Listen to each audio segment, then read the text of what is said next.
Vous avez évoqué la question de la JIPA. Donc abordons la question de la JIPA. C'est un dispositif, la JIPA, comme vous le savez, qui a été créé en 2008. Et à l'époque, il a été créé pour une durée de 2 ans. Quand on échange avec d'autres de mes prédécesseurs, il n'avait jamais été question de la pérenniser ad vitam aeternam. Son coût a été en 2023 de 146 millions d'euros. Et le dispositif n'a pas été forcément, dans son mode de calcul, satisfaisant, puisque, contrairement à ce que j'ai pu entendre, elle profite surtout aux agents de catégorie A. 56% des bénéficiaires sont de catégorie A. À l'inverse, elle bénéficie peu aux catégories C. Et étant donné que l'inflation est en décroissance, étant donné que tous les agents ne la touchent pas, bien évidemment, étant donné qu'elle bénéficie surtout aux agents de catégorie A, étant donné qu'elle concerne aussi ceux qui sont en fin de carrière, qui ont atteint le plafond de leur grade, et donc qu'on est sur une situation qui est très particulière, j'ai effectivement proposé, et je l'assume, dans l'agenda social, la question de la suppression de la JIPA, et donc nous en discuterons avec les organisations syndicales.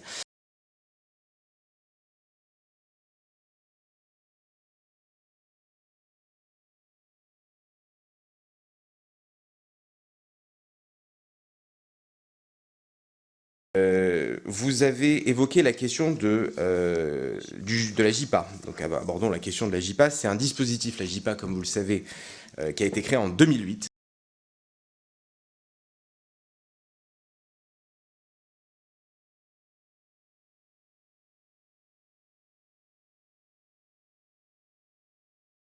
Et à l'époque, il avait été créé pour une durée de 2 ans. Quand on échange avec d'autres de mes prédécesseurs, il n'avait jamais été question de la pérenniser ad vitam aeternam.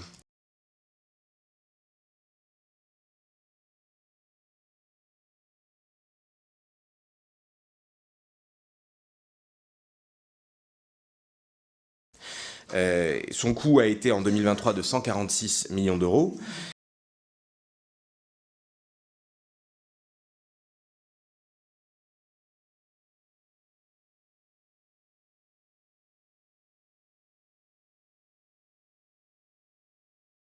Et le dispositif n'a pas été forcément, dans son mode de calcul, satisfaisant, puisque, contrairement à ce que j'ai pu entendre, elle profite surtout aux agents de catégorie A. 56% des bénéficiaires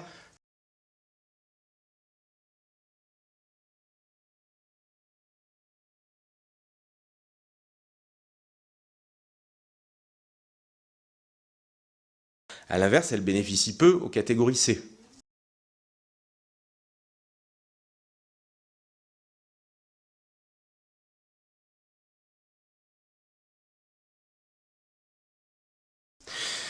Et étant donné que l'inflation est en décroissance,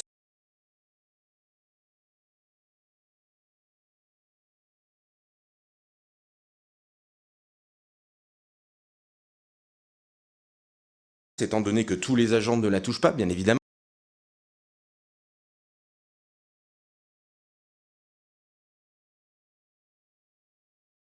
étant donné qu'elle bénéficie surtout aux agents de catégorie A,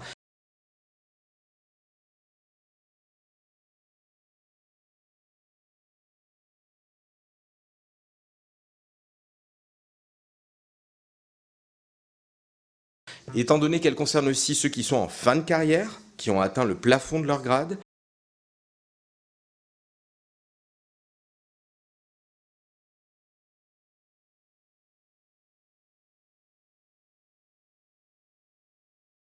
et donc qu'on est sur une situation qui est très particulière.